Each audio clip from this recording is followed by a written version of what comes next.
Yes, I'm not Albert Einstein, but I'm pretty good. Welcome you all. This is a MedBix webcast. This is a we stream on 7 channels, live stream channels on 7 channels. It's a new kind of healthcare media channel. We promote we are physician advocacy kind of a company it is. So then we have a really unique program that I introduce a guest and then I present a topic, very interesting to the physicians and the history of physicians. And today's topic is going to be after introducing our distinguished guest and Laura Hochman. Lara Hochman, she is a physician, Dr. Lara Hochman. She is from Austin, Texas. After presenting her and then talk with her for a few minutes, and then I'll present the topic: three women, foreign women from India, Syria, and Japan, who came to the United States in 1883. Think about that. That is the story I'm going to present it. After that, I come back and I'll talk with her some more with Laura about what his adventures are and everything. Okay, so welcome you all again. This is an exciting broadcast. It is a very new kind of a model. You don't see everywhere. Most of the medical channels or talk about diseases or advances. We talk about the concepts, interdisciplinary concepts. So mathematics and physics and arts and technology and philosophy, those kind of things that actually fuel the innovations. Not the MBAs, but MBA is not bad if you get it improves the operational efficiency, but it doesn't give you innovation tools. So this is what I do is that present some of the good ideas in the innovation side. But without further ado, let me bring uh, Dr. Lara Hochman and welcome, Lara. Welcome Hi. to MedBix webcast. Yeah, thank you for having me today. You know, in Sweden, actually, there is a physician. Let us talk about a physician burnout. And in Sweden, they had ICD code, actual ICD code that is called a state of vital exhaustion. The ICD code, they put it for the physician burnout. You will be surprised why there are so many physicians are quitting nowadays and large numbers and the profession itself. What is going on? You tell me as a physician, what's going on with them? Yeah, with physician burnout, it's a huge problem we have today. A lot of almost every physician went into medicine because we care about people and we want to take care of people. And we're taking very, very high achieving people who are smart and really push ourselves pretty hard. And then, we go through this pretty rigorous training and we get out and it's not just that it's difficult, we expect that. It's more that we are forced to see higher volumes than are safe or where we're able to take good care of the patients. And, we don't get trained in business, we're trained in medicine. And so, um, we've had non physicians take over the business side of medicine to the point where we're doing things that aren't really aligned with our values. And there's a lot of soul sucking that goes along. And, physicians are just not able to take care of their patients in the way that we want to take care of them. And we're forced to see higher volumes than we're able to without the feeling that we have any control or any say in being able to decide how we take care of those patients. I'm a defector from Silicon Valley. I'm a non-physician, but I spent 30 years. I used to own imaging center, MRI, CT scan, ultrasound. I used to own imaging center. So I understand 30 years. I placed doctors all over the country. Decades I placed with them. I understand the pains and what they go through. It is a problem is this new IT, what they promised us that the what they promised us that these EMRs, EHRs come down and they make it easier their life. But the evidence shows that there is not an easier situation for them. And what is your take on that? Each EMR and EHR's life making your life easier. There's definitely some benefits to the EHRs. It makes it a lot easier to communicate as far as, if you're in the same system as if a patient is hospitalized, then you can see what happened. It's very easy to get those records. If they're not in the same system as you, well, then it's just as hard as if it was a paper chart.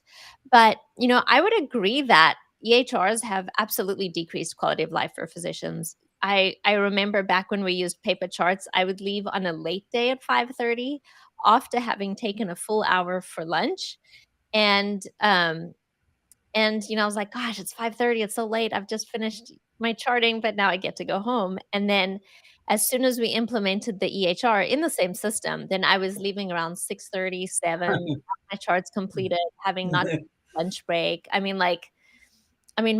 My workload increased by a few hours every day after we implemented the EHRs. So it definitely is not helpful for Yeah. any You know, I had a work-life one doc, I had a one doctor who is over 50, 60s actually.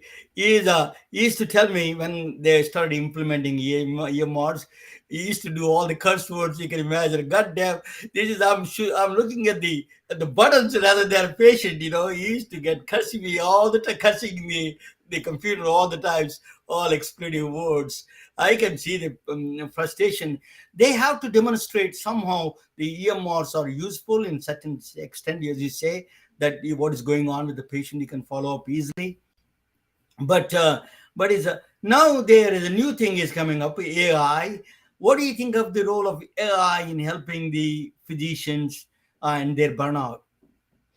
It depends on how the AI is implemented and what the AI is. There's such a broad reaching, AI has so much potential. So I think, maybe, I mean, if we're forced to use EMRs, then why not Yeah, give AI a a try? chance. Yeah. So what is the problem with the that coding is itself? If you are working as a, say, a locum physician, for example, upcoding this evaluation and management codes that you have to do. They say that this code level 3, level 4, level 5. I used to remember that. I used to do the I used to write a coding for billing, medical billing. So I remember that. So is it big challenge for the people working there? What you have to write a specific documentation to do the coding part of it? Yeah, it's really quite ridiculous. A lot of our documentation as physicians is coding for the insurance companies, not coding what's relevant. So, you can upcode a little bit if you document a few more things in the physical exam, or whether it's relevant or not. So, like if someone comes in with, I don't know, some maybe anxiety, and we're going to code for what their eyelids look like, and are they well hydrated, and is their skin tone, does it look healthy, or is there some kind of like jaundice maybe, or something. Like, that's not really relevant. Yeah. But in order to code to get paid for your visit, you got to do those things. And so it adds quite a significant amount of time. Number one, to document it. Number two, to make sure that you've counted all the bullet points to make sure that you have enough to be able to get paid for your visit. And then, you send it off to the insurance companies, and the insurance company, of course, takes 3 months to pay, 2 to 3 months to pay. And then when they do pay, it may be wrong, or they may deny your claim, or whatever. So there's so much, it takes more time. And um, we have to hire people to go after the money that, you know, So because the 2021, they said evaluation management. You don't have to do coding. There are some changes. Some decent changes are good and towards good things. Is that right? Some changes are much easier now. You don't have to code like before. The entire history of the grandfather, grandmother's history. You can do basically the patient basic state of the health. You can do that. Is that right? It's still it could be headache, a still a little lot of bit headache. better. I mean, we still have like ICD-10 codes, which is really quite ridiculous. And again, that's not charting for us. That's charting for the insurance companies. Yeah, correct. So there's another burden for you is a malpractice insurance, right? Is a malpractice is make sure that you watch out right there. You're making sure that you're doing right things. That is another pressure on you when you're seeing patient. Is that right? Yes. So, a lot of, again, back to the documentation, a lot of physicians document or even order tests, or treat things in defense. So, we call it defensive medicine, where you're ordering tests or documenting certain things to try to protect yourself from being sued. And that's a huge part of the moral injury that physicians are feeling, is that we're in this to try to help people. And it's one thing, there's already a big fear of like, people are going to complain because I did the right thing, because it's not what they wanted. Like if someone wants an inappropriate medication and the physician actually does what's right and doesn't give it to them, then they're going to get a bad Yelp review or all of that. But even worse than that, we can get sued for trying to help people. A lot of times, there are unrealistic expectations put on physicians where they expect us to be robots and get absolutely nothing wrong, but not realizing that we're human, we're all going to do something wrong at some point or another, and B, they may have something super rare that it would be that if you take 20 doctors, maybe one would be able to diagnose it. But if you have one of those conditions and your physician misses it, or even doesn't get it quickly enough, or quickly enough for what you think is quick enough, the physician can be sued. And so there's a lot of fear around um, being sued for physicians, because it's just an absolutely awful experience, and it really affects your ability to get a job down the line as well. What do you suggest? What are the things that physicians, to make their life easier? What do you suggest? Oh, that's a huge question. Huge question. In entire medical history, you want to say that? Yeah, yeah. One of the things, Top 2 points. gosh, this is a lot. I mean, I think if you're a patient, at least just show your appreciation. I mean, that could be huge. Yeah, I don't think people realize how little doctors are appreciated, and it goes a long way. There's so many things. I mean, physicians really just need more time with their patients. They need more grace when they're running late. I don't think people realize why doctors run late. Um, Ultimately, we need more time. We need to be able to practice medicine the way we know we should be practicing medicine, and not the way the insurance companies or the administrators tell us to practice. I love entrepreneurs like you. That really makes a difference. I think we encourage people like you, particularly women, in leading this kind of things. Is if you go to Silicon Valley, so you see a man. You are one of the exceptions that you do. That's what we need. We need more men, more compassion, more empathy, all those things, and then understanding the medicine. Without that, I'm going to present it and I come back. When I come back, I'll ask you what is your venture is, what your plans are for your company, what you're trying to do for the doctors and other people. I'm going to present this one. You're going to watch with me, along with me. This is a presentation. Okay, so let me do that. Okay, that's a Lara Hochman, a wonderful lady. She's upcoming physician, and she is just doing quite a bit. So actually, this is a story of three women in 1883. They came to the United States to study medicine. It's a 19 and 20-year-old people, three of them. I can tell you that is their story. I'm going to explain to you who are those people are and where they came from. Life in America in 1885. So I tell you that I need to give you some kind of a background. What is the life in America at that time? The Statue of Liberty is not even installed. It is just arrived. AT&T was incorporated, at the time. Wyoming white miners killed Chinese co-workers for the discriminatory problems and all those things. So racial violence. It's happened in 1885. So after that, America year 1885, transportation, there is no cars, there is no automobiles. Those are all horse buggies. You have to go from Philadelphia to New York. You have to go by horse buggy or a train, probably. So there's no indoor plumbing. Women have to go outside. There's all those things. This is like India. It reminded me back in India at the time when I was growing up. So just 20 years ago, slavery, just 20 years after the slavery, that's 1885. These women came from Thomas Edison, just in the prime age. He was deploying electrical lines in the Rochelle, New Jersey. Near Rochelle is very close to the Edison itself. Thomas Edison, city of Edison. It is not that far from Thomas Edison. That's why it's named after him. Thomas Edison, that city lines were electrical lines were first one in the United States were deploying there. My brother is electrical engineer, and my family has a a lot of electrical engineers there. So, what kind of diseases in 1883 and 1885? There is same usual suspects. Cholera is most of them are bacterial because they are sanitation problems. Cholera is one of them. The typhoid is all the bacterial. Malaria is one of that is from mosquitoes. Yellow fever, that's the only thing viral, I think. Whooping cough and tuberculosis, all bacterial infections. That's all big in 1883. So these are there is no NIH. There used to be National Board of Health, 1879. Just they abandoned in 1883. They closed that National Board of Health. It used to be called. So you learn a lot from history. For example, so what they do in pain medication, they use opium, morphine, and then cocaine is, people, there is a strange, cocaine is the pain medication at the time. Fever, there's a antipyretics, it's like a bark, the willow bark, that's called, they used to give for the fever. Skin is a camphor, this is like old grandmother used to give all these things to you. Those are all same thing they were doing that at the time in 1883.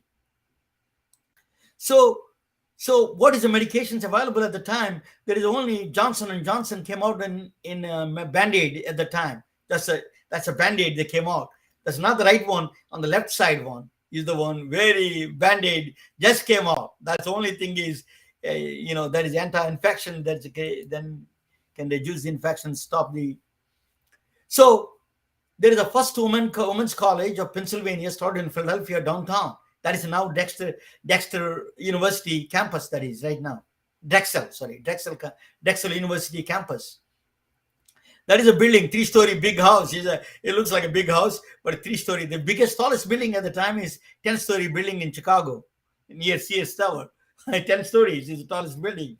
This is a 3-story building. Is Women's College of Pennsylvania. It's a downtown. I've been there. I've been to that campus. Now there is nothing left. They put the Drexel University. The library is there now. You can go and visit the city. So there is three people came from for the study medicine in the United States. Usually they go to England, but they came to United States. When she came, she's Ananda Joshi. She's from city of Pune, India. She's near Mumbai. She came from there. She's 19 years old. She came to study in the United States to study medicine. So she enrolled in the University of the Women's College of Pennsylvania. Then I tell you where Gandhi was. Gandhi was not even a high school. He was not Gandhi was not Gandhi. Nobody knows. He was in high school. She came to United States. Think about that. So there is another one, Sabat Islambuli. She came from Damascus, Syria. That she's a Kurdish Jewish woman. She came to study medicine along with Joshi. She is a Kurdish Jewish origins in the region that, as you know, that now part of the Iraq and Turkey, and the Iran and Israel. There's a lot of Kurdish Jewish people are there. You people don't know that they have their own celebrations. They do their festivals. In fact, so there is another lady came from Kei Wakami. She's from Tokyo, Japan. She is a traditional Japanese medicine at the time. Is Campo is a Chinese traditional medicine, basically just a modified little bit. They all came in ships through the missionaries. They came through Christian missionaries, in fact. So they all three came. Life in that is a microscope. At the time they had a microscope. So they had a life in Women's Medical College of Pennsylvania is a very interesting, all woman. That is only time the woman let them go to school is because that only OBGYN, gynecology, obstetrics. So they wanted to give that permission to that. That's why they gave it to them. That's why they did that. So they let a few women to go to school for the medical school. But the courses are very similar: anatomy, physiology, and the materia medica. They call pharmacology. They're more or less all the courses are expanded now, but basic courses are same. the sanitation is the biggest thing at that time. This bacteria, they know that existence of bacteria and the viral microbiome, micro things they know about already at that time. So there's they all the girls are having a fun. They're playing with all the skeletons. They're not afraid of it at the time. That's funny. They were not afraid of the skeletons and bones. They had a lot of fun. So that is all the girls' school, girls' dormitory, I think. you know. So she's a Joshi was the only one. They're all moved. The Islamboli and then Japanese woman and Syrian woman. They are Christian. They converted to Christianity. Only woman who is not converted to Christianity is a Joshi. That's why she was a Hindu. She wrote about pregnant woman in India, how to get the Ayurveda, and she wrote her final thesis on Ayurveda. She did that in the Ayurveda. Um, she wrote the complete thesis along with the allopathy English medicine. At the time, the biggest debate was C-section debate, to be or not to be. Whether you should do or not is a huge debate. Natural selection, a natural thing has to do. It is C-section. Some strong Christian religious leaders were arguing against C-sections. It was a big debate, but it was thank God it resolved. But C-sections were good for certain cases, certainly. But now, that you see Ayurveda, she wrote that very interesting, as the importance of the obstetrics can be recounted by only by the value of life and the health. So it's a both are paramount importance. And she wrote in her, she's a very prolific writer for her age. Joshi was a prolific writer, and she wrote that actually in that sense. You need to give a clear understanding of these C-sections and all those things, and their life givers, women are. So we have to pay utmost importance to that those kind of medicine.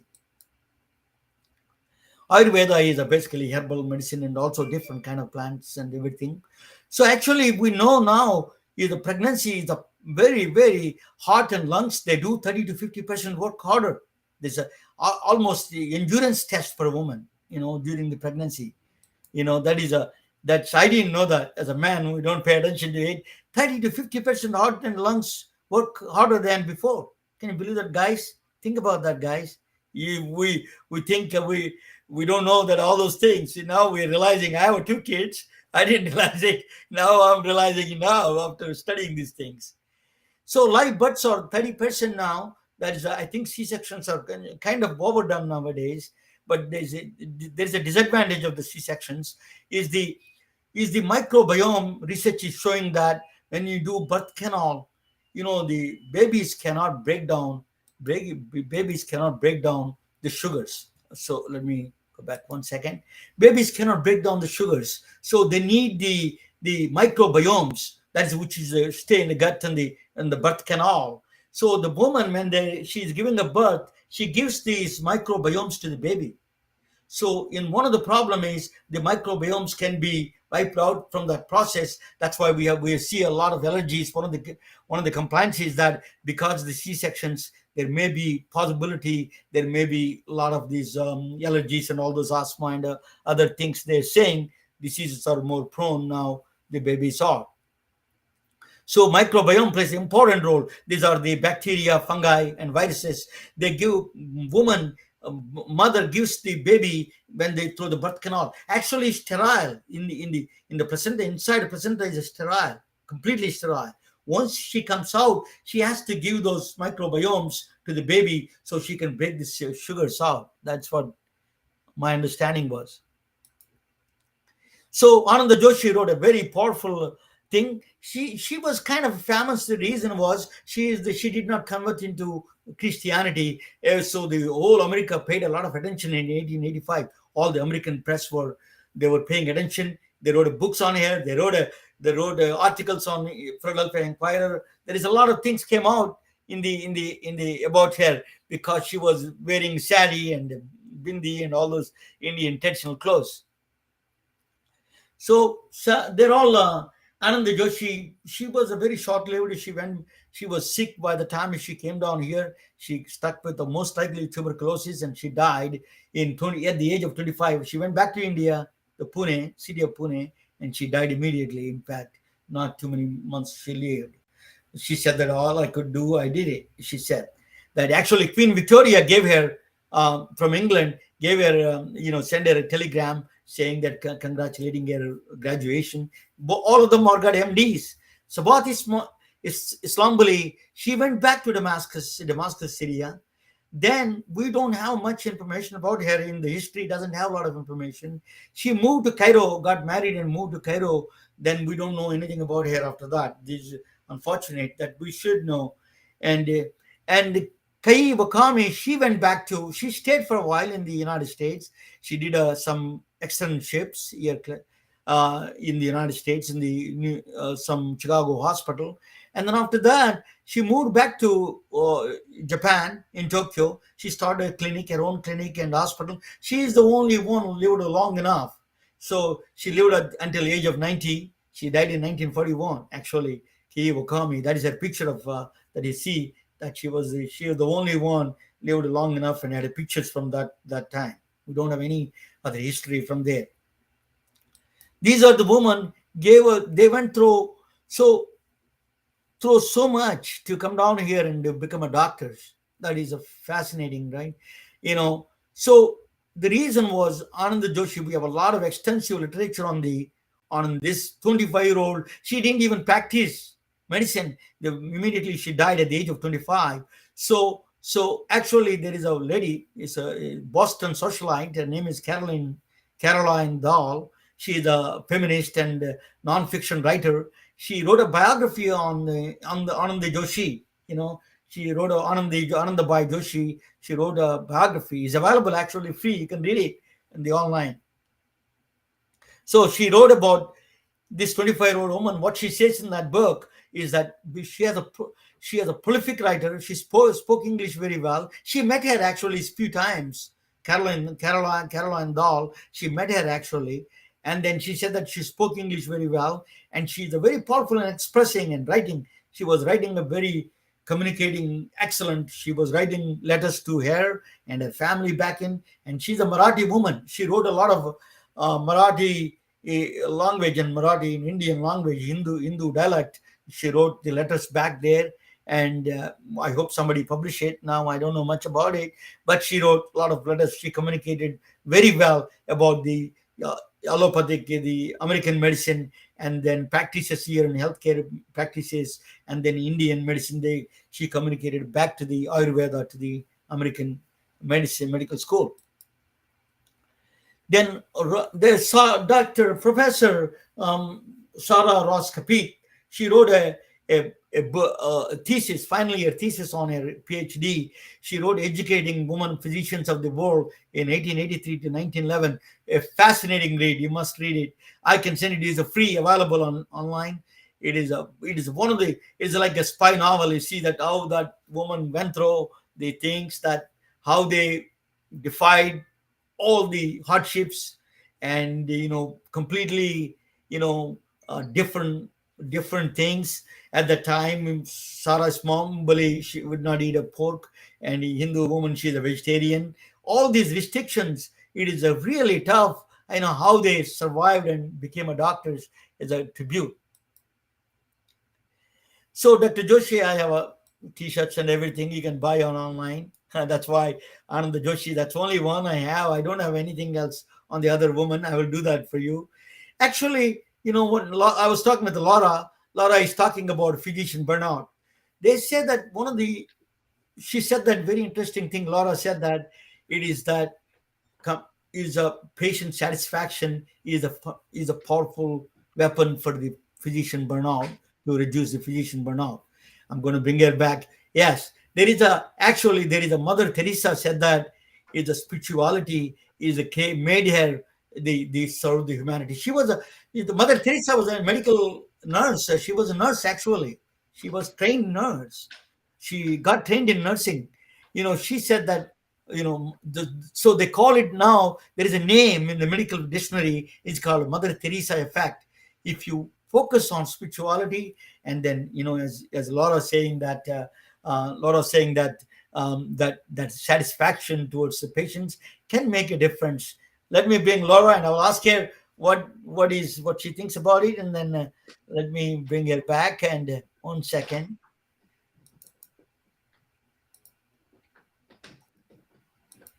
1 second. I'm playing still. Hey, Laura, welcome back. Hi. What do you think? It is a very they think about women coming from other countries because to get a MD, how much pain they went through. Yeah, I mean, back in those days, it's crazy. So I didn't grow up in the US either. So I totally understand, coming to the US in a new culture around interesting new people. It's a certainly an added challenge for sure. And I can't even imagine what it would have been like a couple of 100 years ago now. 100 years ago, yes. So Laura, so you're a physician entrepreneur. So what you're trying to what you're doing nowadays? What is your venture? Yeah, so I have a very strong mission for physician advocacy, having seen what and experienced what physicians go through. So what I do is I help match physicians with practices that will treat them well. So I do this in a few ways. I work with physician owned private practices and I vet them and make sure that I really feel like they would treat their physicians well. It is very rare when I come across a practice that I feel like, it's not something I can work with if I don't feel like they'll treat their physicians well. But I work with practices that I do feel like would be a good place for a physician to work. And I go out and I help them find those doctors. It's very hard for smaller practices that don't have the giant budget and time that the large hospital systems do to find their physicians. And at the same time, the physicians are joining the big corporations that aren't treating them very well. So I help those physicians find practices as well. And bonus if it's one of the clients that I'm working with, one of the practices that I really feel will treat their physicians well. If a physician does want to or is interested in joining a hospital, then we work together um, on making sure that they really advocate for themselves in the process. And I think that's absolutely huge. I think that if the physicians learn that we have a choice and we don't have to accept whatever we're given or sign whatever contract we're given, and be able to look at it critically and be able to advocate for ourselves in the process, I think that a lot in the system can change. This the 9 to 5 concept is coming down, is tumbling down. These areas of 9 to 5 concept, people are wanted to work whenever they want to work, whatever they want, whatever the times they want to work. That is going to be the future. Not only, particularly for physicians, particularly they do anyway all the times, but it is going to be more and more that people are going to have freedom. I wanted to take off next week. I want to go to the vacation to I want to go to Mexico and have fun. They don't have that. So that a lot of these big corporations, they don't have that flexibility sometimes, so that you could provide that they can work anytime they want to work, before commitment. And then say, hey, I'm available these times, and then I don't need to work. You can facilitate that process, right?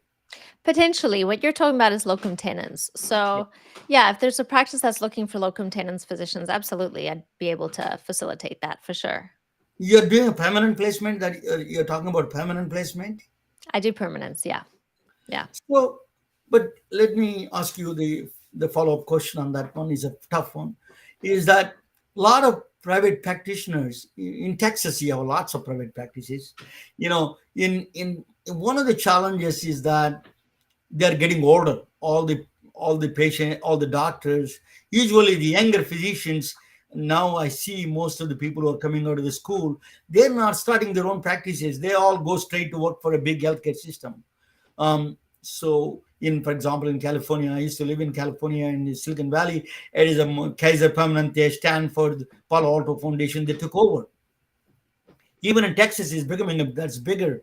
So, what do you think this that would they continue to eventually they take over the practice? Do you suggest that, so the older doctors starting practices, that is, or you sell them, you buy and sell the practices in that direction, or just to find a placement right now? Are you saying, do I help physicians find doctors to buy a Yeah. practice? So what I'm saying is, most of the doctors who are looking for other doctors in independent practices, most of them are very older. They're not young people anymore, because they're not coming to the starting their own practices. So how do you match that? Eventually, they may retire. They may take over this practice. Eventually, that is your goal. Yeah, so it depends a lot on the practice itself. So some practices are looking for physicians to be a partner. And so in that case, what I do is I work with physicians looking to learn or be a part of the business side of medicine, because being a partner means that you kind of take on the business responsibility, and a lot of it just depends on what the practice itself would match well with. Some practices aren't looking for someone to be a partner, and in that case, you know someone who's looking for partnership would not be a good fit for them. So it really all depends on what the practice itself is looking for, as far as matching them with the right doctor. How do they reach you, Laura? What is your website, and what is the name of the website? My website is www.happydayhealth.co. And there is a contact form on there for people to contact me. Typically, I'll get back to people within a few days directly, or every now and then I'll have one of my assistants help out with that if I'm a little busy. So do you check all their credentialing and you do all the stuff actually? Do you have any help? Are you doing the whole work, or is just matching the right people to right people? That's main focus right now. Yeah. Yeah, so I do most of the work. I do have a couple assistants that help out, a few assistants that help out with a lot of the background things that I do as well. But as far as the person to person, that's all me. Okay. But it's good. That is what entrepreneurs do. Just to do the quality that you provide, other than a bigger healthcare system. Everybody's a number. What you're saying is, you're paying a personal attention to all these doctors, and then see what they want. I used to place doctors. I can tell you, it is just unbelievable. They want to know where the high schools are, where the real estate is, where the houses are. I went through where the food restaurants are, where ethnic places are. It is just a challenge in itself, that you do that. Hats off to you. I did that. I went through a lot of pain on that one. Hats off to you on that one. It is a more of psychology matching than a skill matching. Is the last small part of it. Psychology matching is the bigger part of it. Well, I'm fortunate because they're my people, so I think the same way. It's not even, it's not tough for me because I am one Yeah, of them. I mean, correct. I think like that. So, if they want to know where the schools are, well, of course they do, They, right? they Like, do. doesn't everyone? Yeah, I agree with you 100%. Uh, well, thank you so much for joining with us, Laura. And let me talk with you. Just thank you. It's so much. It's truly an honor to have you. And then I bring different people, different perspectives, and bring to the table. That's my goal. And this broadcast is taking off, and I'm getting quite a bit of people. In fact, I want to show you that we are getting a very the next ones are coming up. That I'm getting a yeah. I didn't have that one. Yeah. So I'm Dr. Neurosurgeon is coming up in the next 1 month. Neurosurgeon, Harvard trained neurosurgeon, and then IBM Watson Health former director. She's coming online. She's coming with us, and then I'm a physicist, so I'm more excited about. There is a guy coming from CERN, Large Hadron Collider, talking about particle physics and how it helps in the healthcare. That is all three are coming up. I'm truly excited, and thank you, Laura. I really appreciate it. So good night, all of you, and let me play this final. We are retelling their stories through our patented designs that can be worn on scrubs, t-shirts, printed on conference bags, and endless other promotional materials. Daily Wear for Medicine is the first ever of its kind to create curiosity in medicine through visual art. We at MedBricks are celebrating unsung heroes of the past who made enormous contributions to the field of medicine. through our unique campaign called Daily Wear for Medicine. You can wear it, carry it, and give it.